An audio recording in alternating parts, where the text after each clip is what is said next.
puppies, kids, and zinc. And here's what I think. It's the Power of God's Love podcast, episode 1014. Hey there, Tony here, and I hope this past week was better than pecan waffles and crispy bacon for you. Yum, yum. If it wasn't, well, don't give up hope, because before you know it, you're going to have another week and you'll have another opportunity. How's that for positive thinking? That's right, I'm here for you.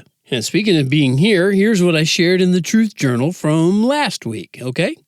Kids and puppies playing makes this worth saying. I bet you've seen them too, right? Videos of kids and puppies playing are all over YouTube, Instagram, TikTok, and probably every other social media platform with video. But why?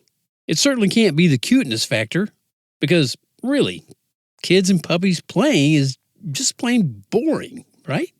I mean, if you've seen one kids and puppies video, you've seen them all. And it's not like they're all playing in some brand new way. No. It's the same old, jumping, romping around, falling over, making messes. Come on, I mean, how many times do we have to be subjected to all this repetitive content? After all, there's a lot more important things to consider and deal with going on out there in the world. Wars, for example. Hey, there are even rumors of wars, for crying out loud. Nations crumble and fall on a fairly regular basis these days. And maybe you didn't even notice, I didn't, but the American government was shut down for days and days. Shut down, I tell you, shut down. So with all that going on, who's got time to sit around and watch videos of kids and puppies playing? Hang on a second. I just remembered something. God inspired Paul to tell people to think about good stuff. Yep, he did. He did do that. And that included whatever things are pure and whatever things are lovely.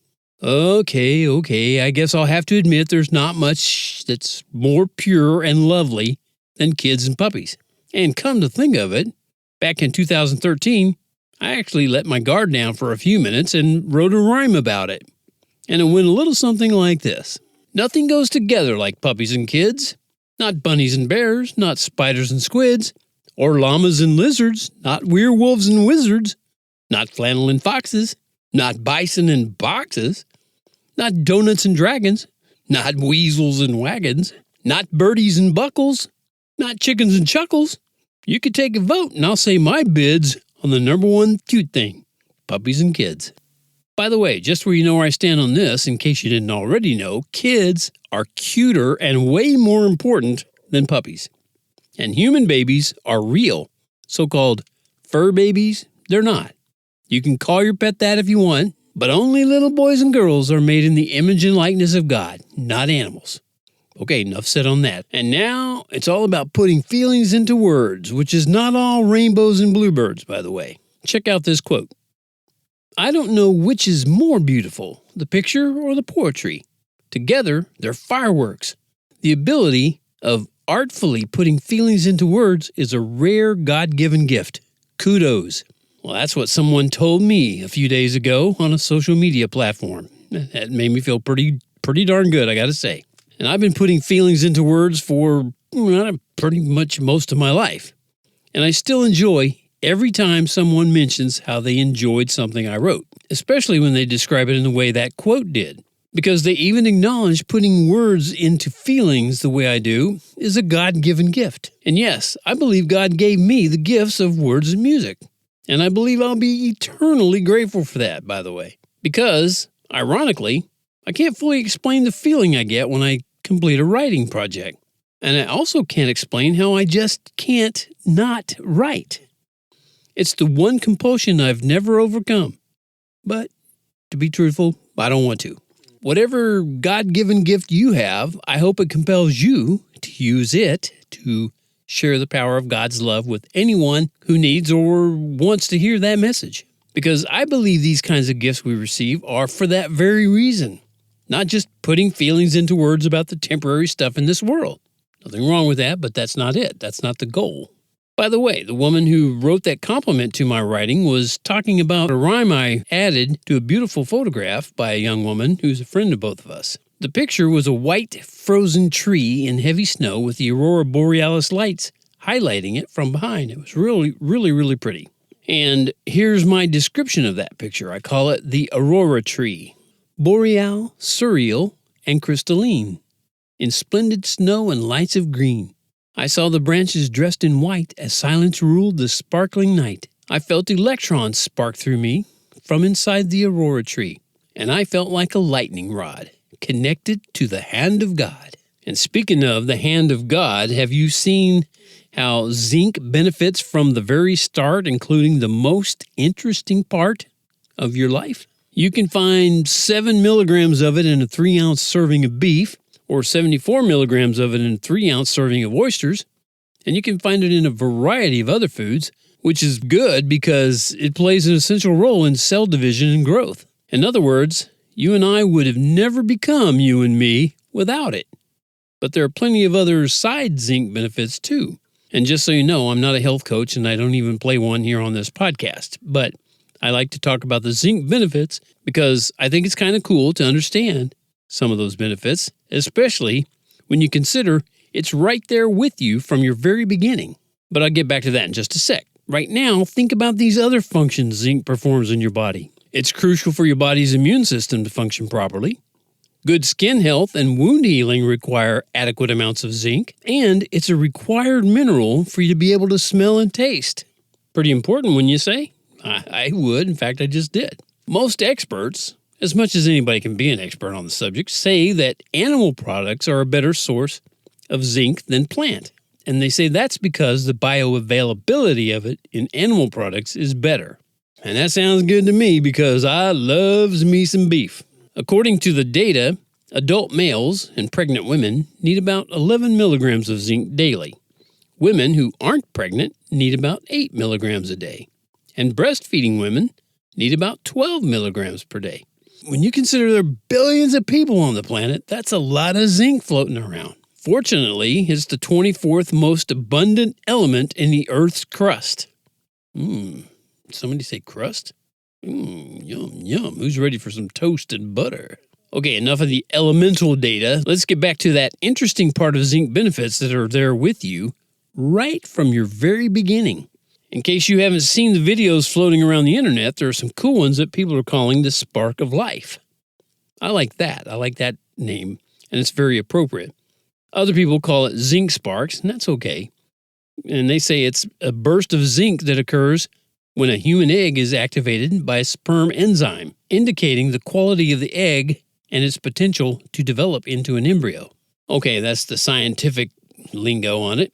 And I say it's yet another tiny but amazing spectacle God gave us to show the power of His love in the development of human life. And I can't prove it, but my guess is that it pleases Him to impress us like that. And He was just waiting for us to come to the technology where we could actually see it. And you can find those videos on YouTube and places like that. Just look up Spark of Life videos or Zinc Burst or, something like that. And you should be able to find it. It's really cool. And I believe it's the coolest of all the zinc benefits, as a matter of fact. And if it doesn't impress you, then you can just go complain to your logic-only Uncle Spock. As for me, God's creation and love never cease to inspire me to write words and music about Him. Like this, Give Me the Light. When the light shines and it's coming from above, I can't ignore it because I know deep down it's love, and it shows me that the time is close at hand, and I'm beginning to think I might just understand. I waited so long for the perfect time and place, and made a whole lot of mistakes I can't erase. Destined to live in the darkness, I supposed, but you can't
love. Give me the light of your love. Give me the light of your love.